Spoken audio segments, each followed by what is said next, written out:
Mana Galeta nami ngiyazibongela ukuba khona kule Nkosi iyo eyangidonsa yangifaka kulo mkhumbi. Bakhulumela abantwana beNkosi ebusuku ngemisebenzi, nanamhla isakhulula imisebenzi, nangomsebenzi wabekhulula imisebenzi. Kodwa kukhona into engihluphayo maNazaretha.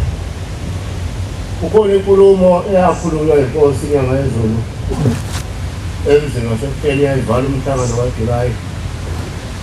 Yelo isandla sayo sokunxele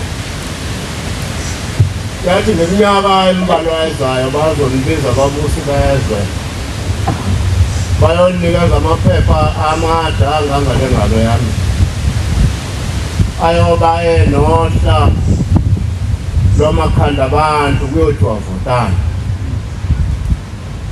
Iyangihlupha bayingcwele le nto ngoba ipolitiki isisontoni sayilanda kubo kwayo kwakuthiwe singayilanda.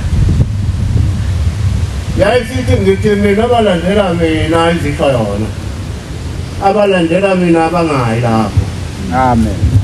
Yaphinda isibili yathi mawuzwa ukuthi akuvumi uhamba ufike uvote uhlale khona lapho ungasabuya kuleli khaya.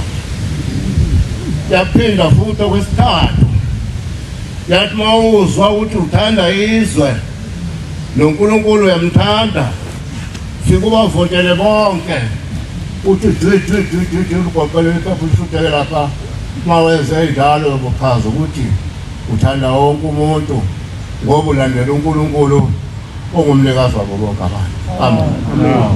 MaNazaretha ipolitiki ngaphakathi etempelini kwafika ukuvota saya sasingakhohlile, sakhothisana hayi izwe uhlala kilo uma ungavoti lovile lobani. Asambeli savota sabuya kwakuthiwe singabuki.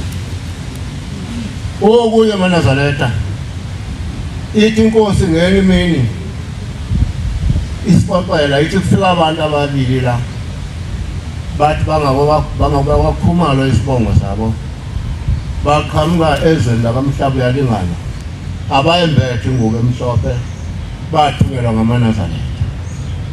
Laba bantu bathi sizocela Nkosi uvale ithuna emzini wakithi kaKhumalo sesidola abantu bazi baba bathathu ngenyanga eyodwa.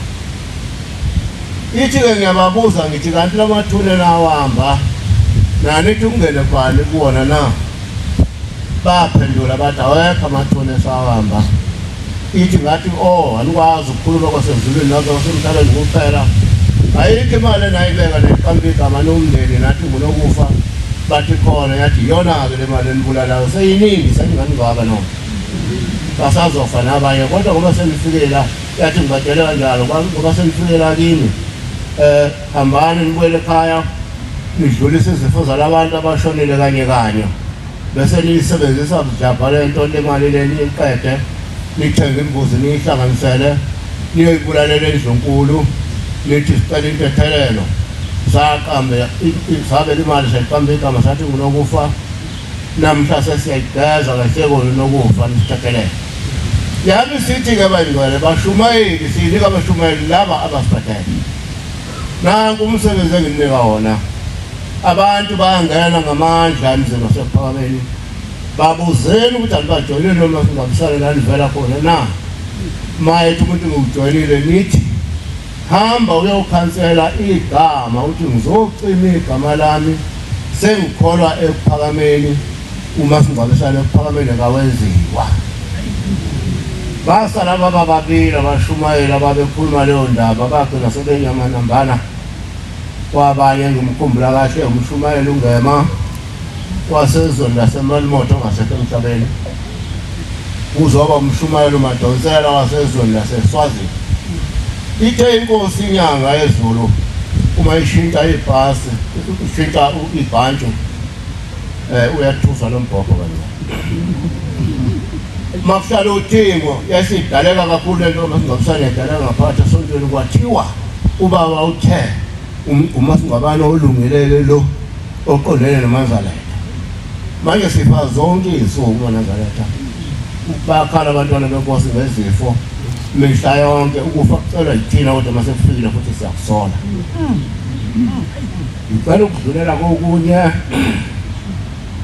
ongasaqondene nenkosi ngezo mantwana benkosi la akudala ngikhona nami ngivizwa kodwa ngiyibonile imicimbi yenziwa yokwamukela abagodo bemukela amabandla kwakungokokuqala emahlweni ami kukhishwe ithimba kuthiwa liye kuThixo liyocela amandla nenhlanhla ukwamukela umshumayeli amukela amabandla uThixo uthumele iso lakhe lazobuka lo msebenzi owawenziwa abantu ababila ngiyabazi mina abantu bala eGauteng noma ngabazi bonke kodwa kwakukhona abantu engangizitshela ukuthi angeke beze kodwa ngalolo suku sasinamla umbuzo wami kusekuthenini uShembe Bangcwele akathokozi ngomuntu okhala phambi kwakhe kodwa uthokoza ngomuntu odumisayo obongayo seyilungile leyo nto akade icelile siyoyibonga nini-ke lento esayicela yenzeka lo msindo khona ngaba uzalwane lezinto zokunganaki kwethu na Nkosi bosene.